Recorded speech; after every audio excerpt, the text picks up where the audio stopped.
Alors, c'est vraiment sympathique. On a notre petit personnage, hop, comme ceci. Et je vais relancer juste pour voir ce que j'ai fait comme bêtise. Voilà, donc j'appuie sur espace, il monte, parce que sinon il descend physiquement, c'est la gravité. Il peut se déplacer vers la gauche et vers la droite. On est plutôt bien. Maintenant, je vais te montrer un truc sympathique aussi.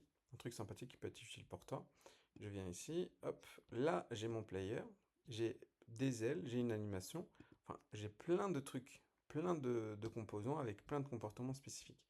Ce qui est bien, c'est que je prends cet élément et je le glisse en bas dans mon projet. Et regarde, hop, j'ai quelque chose de spécifique ici qui s'est créé. En gros, c'est comme un moule qui contient toutes les informations nécessaires de mon player. Ça s'appelle un préfab, un préfabriqué, si tu veux. Du coup, là, cet avantage, c'est que maintenant, regarde, je vais reglisser, déposer mon préfab. Et c'est comme si, littéralement, j'ai pris mon moule et je l'ai recopié.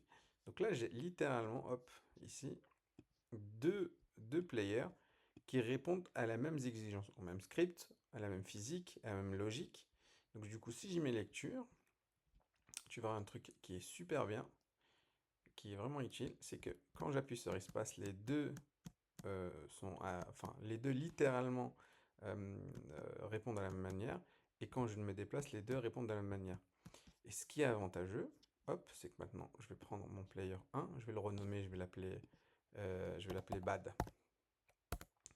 Donc mon player 1, je peux littéralement lui changer le speed. Regarde, je vais mettre par exemple à, à 7, comme ceci, je vais sauvegarder.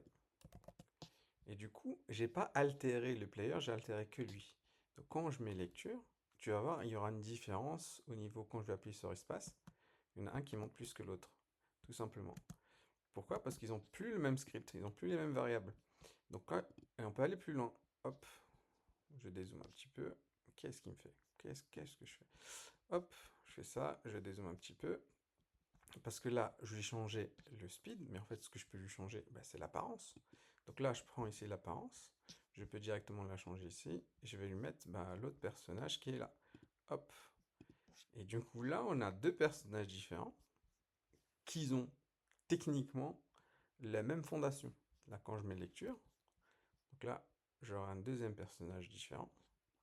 Hop, hop, avec la même animation des ailes, mais qui sont l'apparence différente. Et ça, c'est vraiment un avantage avantageux au niveau avantage. Il est 1 heure du matin que tu veux quoi.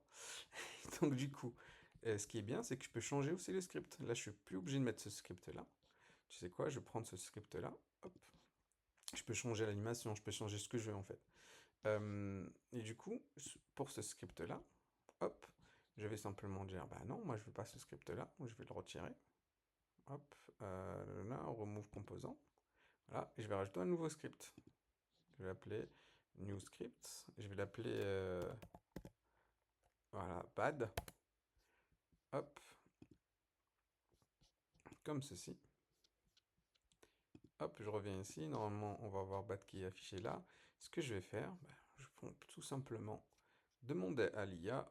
Donc, je vais tout simplement demander à l'IA. Hop, je vais prendre ici. Je prends mon script de base. Je vais voir l'IA. Je lui dis hop. Serait-il possible, s'il te plaît, de tout simplement me faire la même chose, mais pour un ennemi qui ne sera pas contrôlable, qui va bouger de droite à gauche, et s'il touche le joueur, bah il disparaît.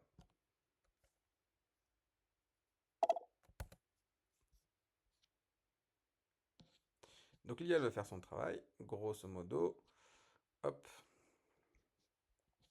je copie, je vais aller ici dans le script, alors je reviens dans Unity, je vais aller ici dans le script bad, je double-clique, je ouvre avec VS Code, comme ceci. Voilà, je fais CTRL A et CTRL V. Là, j'ai plusieurs variables, donc j'ai le speed, j'ai les limites, j'ai le right limit, j'ai la direction, droite et la gauche, j'ai ici bah, la manipulation à chaque seconde de la position sur X et Y de ce personnage, avec une limite pour qu'il ne dépasse pas, et j'ai ici une fonction qui va simplement s'occuper de la collision. Si, si, si la collision entre guillemets, rentre avec le joueur, player. Alors dans ce cas-là, boum, l'objet en question, donc l'ennemi, disparaît. Alors il y a deux ou trois trucs que je dois rajouter pour que ce script fonctionne. Première chose, donc je reviens ici. Première chose que je dois rajouter, c'est ce qu'on appelle les colliders, parce que là on ne peut pas les détecter. Donc là je reviens dans bad, hop, dans player, je vais le rajouter, je vais rajouter ce qu'on appelle les colliders. Je vais le rajouter collider, donc c'est ça ce qui me permet de détecter les collisions. La hitbox, comme disent les jeunes, voilà, hop. Alors, elle est où ma hitbox? Je la vois point. Ah oui, attendez, peut-être ça à cause de ça, voilà. Donc ma hitbox, elle est en vert, je vais juste simplement la réduire. Alors pour la réduire, on va faire ça. Tout simplement, qu'est-ce que je fais? Hop, voilà, on va la réduire comme ça. Donc là, ça sera ma hitbox. On peut littéralement ici, hop, elle est où la hitbox? Elle est là. Normalement, on peut aussi changer le offset, je suis pas sûr.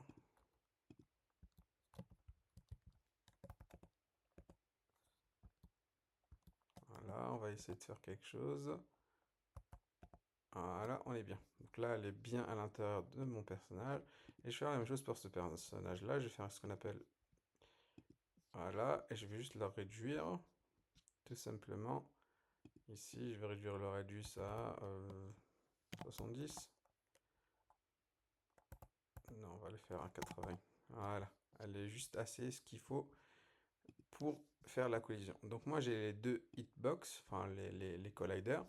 Et je vais voir mon script qui doit traîner quelque part par là. Donc lui, il a besoin tout simplement euh, hop, de rigid body. Donc je lui chope bien la rigid body. Comme ça, on a bien la rigid body. On a bien les deux colliders. Hop, je vais juste revoir le script. Qu'est-ce qu'il m'a pondu comme truc?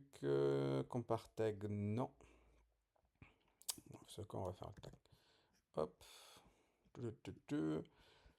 Hop, ici. Tac, alors je me rappelle plus comment on fait les tags. Hop, finish, add tag. Je rajoute un tag. Hop, on va lui rajouter un tag ici. On va lui rajouter player, comme ça le script va fonctionner. Ok, et on va l'appeler players. Voilà. Et dans mon script. Attends, par défaut, est-ce que il a le tag? Attends, bah, ça, je vais faire tout de suite. Hop, hop. Ah, ça va le faire, ça va le faire.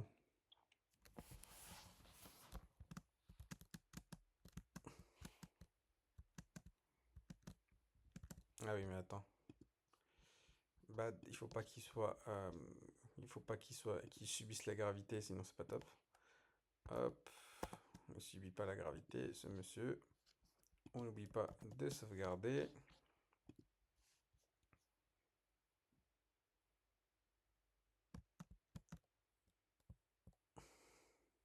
On est plutôt bien, tout simplement bien. Donc là, on a bien les colliders.